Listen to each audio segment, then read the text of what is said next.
Won't it be Ryan the Great? And today we are talking the first move of the NBA offseason. We're not even done the NBA finals yet. Once the finals are over, we will have a reaction video out for you guys about the NBA finals. But yeah, there is a move in the offseason that has taken place for the NBA. And it's, once again, not even the offseason. I think there's like a certain move with like, I don't know if it's part of the new CBA where this move can actually like get done by like early next week. So this is pretty interesting the way it's going here with this with all these new rules and stuff like that. So yeah, the Orlando Magic have acquired Desmond Bain. They traded away a couple of draft picks, also Cadavius Caldwell Pope and Cole Anthony. Contavious Caldwell Pope and Cole Anthony, I should say. I guess I said Catavius. I don't know.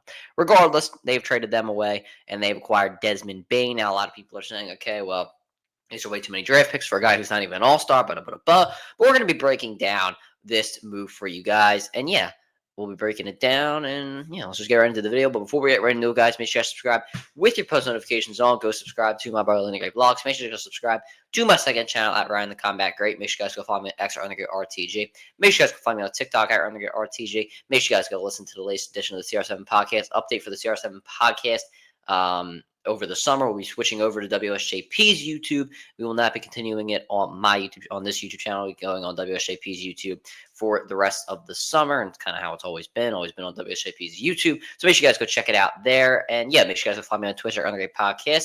I'm sorry about the lighting. I don't know what's wrong with like the light up here, but yeah, let's just get right into the video. Now let's switch screens here and let's start with what the actual trade is. So Shams Charania reporting that the Memphis Grizzlies are trading Desmond Bain to the Orlando Magic for Condavious Caldwell Pope, Cole Anthony, 4 unprotected first-round picks and 1 first-round pick swap. Now, those picks are the number 16th pick in the 2025 NBA draft, Phoenix's first-round pick in 2026, the Magic's 2028 unprotected first-round pick, and their 200. Their 2030 unprotected first round pick, and the pick swap is lightly protected in 2029. So, first thing, let's get into it. What does this mean for the Orlando Magic? Now, for the Magic, you address some of your biggest weaknesses, which was 3-point shooting. The Magic were just not a good 3-point shooting team, and their offense struggled down the stretch over the course of the season. Obviously, because of the fact that they're not much of an experienced team, they never had expectations on them going into the playoffs. I mean, once again, you don't have any expectations. That not many guys have that playoff experience. I understand Banchero and Franz Wagner. They obviously have some experience, but they just don't have much help to get over the hump of the first round, which is what they haven't done over the past couple of years. But hopefully, this trade for them will work out. So you address your biggest weakness, which was 3-point shooting, and a guy that can help you get over the hump. Obviously, Desmond Bain with a very big contract. So Desmond Bain, as we all know, is a great 3-point shooter, can defend on the perimeter, can also drive inside of the paint. Orlando only shot 30% from 3 last season, so now you add somebody like Desmond Bain who can definitely help you with that. And Condavious Caldwell Pope, someone you hope to help you with that, did not play that great last season. So now you add Desmond Bain to try and make that a bit better. And obviously, as I have here, Condavious Caldwell Pope's contract was I wouldn't say one of the worst in the NBA, but it definitely wasn't one of the better contracts in the NBA. He didn't, as I mentioned, he did not play great last season, and you want to try and unload that contract to kind of get a better contract, which is Desmond Bain's. And the East is wide open for the next couple of years. Obviously, we know the Boston Celtics. They're not going to have Jason Tatum next season. We don't know what's happening with the New York Knicks. They're going to have a new coach. They got to get adjusted. Obviously, the Pacers are going to be there, but we don't know what's going to happen with Cleveland. Is Donovan Mitchell going anywhere? Milwaukee, they could lose Giannis. We know the Pistons are going to rise. And we don't know what's happening with the Philadelphia 76ers. Are they going to get back to what they once were? I don't know if they will, but then, obviously I'm a Sixers fan, so I have to talk about them. So yeah, the East is wide open for the next couple of years, and a team like the Orlando Magic, who did make the playoffs, can kind of slide in there and possibly maybe make a run to at least the second round for next season. So you have that there. Now the potential problem for the Orlando Magic, and we all know what it is. What if this What if it doesn't work? You just mortgaged your entire future. Now, this has a great chance of working because Desmond Bain, I believe, can fit into any lineup in the NBA. I mean, every NBA team needs a good three-point shooter and a good perimeter defender who also does a decent job driving into the paint. Anybody would like to have Desmond Bain on their team because he contributes in all aspects of the game.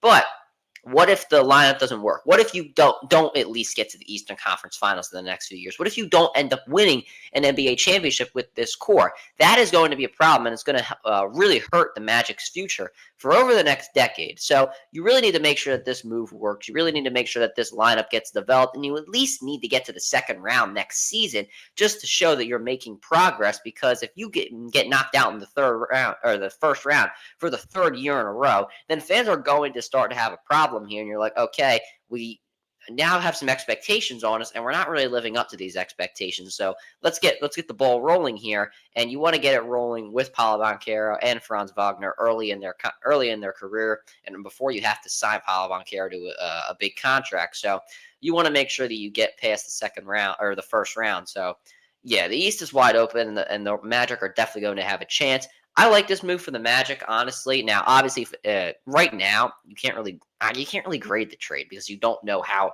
this Magic lineup is going to work. But we will have to see. Anyway, moving on to the Memphis Grizzlies. Now, what does this mean for them? I mean, they cut costs for Bane because of the fact that his contract is really, really big, and you have to, you have Ja Morant on a big money deal. You're going to have to sign Jaren Jackson Jr. to a max extension. If he would have made an All NBA team, he would have been eligible for a supermax extension, and that would have really hurt your team. So, thank goodness for the Memphis Grizzlies that he did not do so, and you can sign him for a little bit less money. You cut calls for Bane, but also Caldwell Pope's contract is not that great. Now, maybe now I understand why you want to Caldwell Pope in that deal because of the fact that you want to keep somewhat of your 3-point shooting. Maybe he'll fit a bit better in your lineup. So I don't know. Cole Anthony, also a pretty good backup point guard for Ja Morant as well. That helps with your depth. I do like Cole Anthony, decent 3-point shooter. And someone that can facilitate the floor. So, I mean, player-wise, I think this is great for the Memphis Grizzlies. And as I mentioned, you need to sign Jaren Jackson Jr. to that contract, so it helps to get Bane's contract off the book because you don't want 3 max contracts on your roster. It just with the new CBA, it just doesn't work.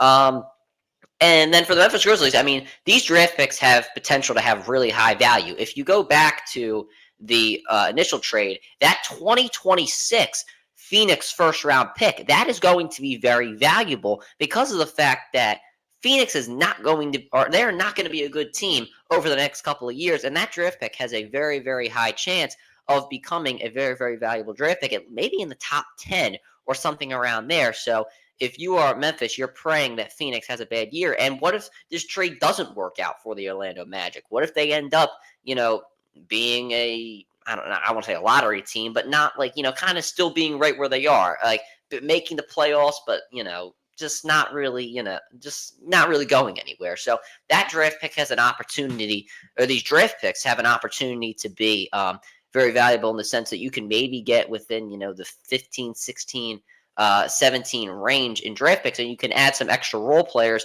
to the core that you already have. I don't expect these draft picks to turn into lottery picks, but I do expect them to. If Orlando stays where they are, you have a chance to add to your roster. Also, if you are the Memphis Grizzlies, you have a chance to trade for a superstar if one does eventually become available. Sorry, and you are not very happy with your core at that current moment. But where are the Memphis Grizzlies right now? Like, are they trying to build around Ja Morant and Jaren Jackson Jr.? Are they trying to add another star and use these draft picks for that? I don't really know where they are. I don't even think Memphis really knows where they are. If you heard their general manager at the end of the year, he wasn't too keen on where they were. He pretty outright said that they are not a championship roster and there's a lot of work to do. So, what does that really mean? I think Edey's a good player. I think he'll end up being a pretty decent player in the NBA. You know what Ja Morant is. You know what Jaren Jackson Jr. is. If those guys can stay healthy, then you have a chance to compete. But I don't think with the roster that you have right now, you're going to get over the hump. So maybe you're going to trade for another superstar. Maybe you're going to trade for some more high-end role players, or maybe try and sign them in the offseason. I mean, Jaren Jackson Jr. is going to be your big move. So I don't really know where the Memphis Grizzlies are. As I said, I don't even think they know where they are right now. But they had to get Desmond Bane's contract off the books because, I mean, honestly, Jaren Jackson Jr. might be more of a valuable asset because you're going to need that forward that is great defensively, can also score the ball as well. So he's probably more of a valuable asset to the Memphis Grizzlies. Also, Desmond Bain didn't have the best playoffs, but that could be because of the fact that they fired Taylor Jenkins late in the season. So I like the move, honestly, for both teams. It has the ability to work out very, very well. Honestly, this could be one of the more fair trades in the NBA. When it all comes down to it. But I don't know. As I mentioned, if the Orlando Magic turn out to be a mediocre team and, just kind of being in that seventh seed for the next couple of years, then, then they won't, then this move won't really mean much to them. And it's just going to end up being one of those trades like, oh, you traded so many draft picks for this guy that didn't really help your team. And I've been saying it over the past couple of years that you can't trade every single asset you have. Now that Orlando didn't trade every asset that they have, but you can't be trading all these assets away and your high end role players, albeit KCP didn't have the best year, but you can't be. It still stands. You can't be trading all your high end role players and possible valuable draft picks away for a player that you don't even know if it's going to help you get over the hump. It's the same thing with Kevin Durant right now. No team is going to be trading away so much to get a guy that you don't even know if it's going to help you get over the hump. So I don't know. But if this is what Desmond Bain is getting, God knows what Kevin Durant is going to get, because I don't think teams are learning that you can't have these high-end role players. You can't trade away your high-end role players and possible valuable draft picks for a guy, and you don't even know if you're going to get over the hump, because, as I said, the East is wide open. Some of these teams could still jump in there and, possibly make a run for themselves. So honestly, if I'm Memphis right now, I think I'm good. Like, you're probably not going to win in the next few years, or maybe you're not going to win next year or maybe in the next 2 years, but that's okay because you have a young core and you have an opportunity to possibly, build around that in the next few years, or just try and win now and trade for a superstar. I don't know. But we'll have to see for Orlando. They got to produce something at least next season, and that's to get past the first round. So we'll have to see. But I like to trade for both teams, honestly. It could work out in the long run for both teams. So we'll have to see. But anyway, that'll do it for this video, guys. Make sure you subscribe with the post notifications on. Go subscribe to my Brother Learning Great blogs. Make sure you go subscribe to my second channel at Ryan the Combat Great. Make sure you guys go follow me at Extra Ryan the Great RTG. Make sure you guys go follow me on TikTok at Ryan the Great RTG. Make sure you guys go listen to the latest edition of the CR7 podcast. And make sure you guys go follow me on Twitter at Ryan the Great Podcast. And yeah, Ryan the Great out. Peace.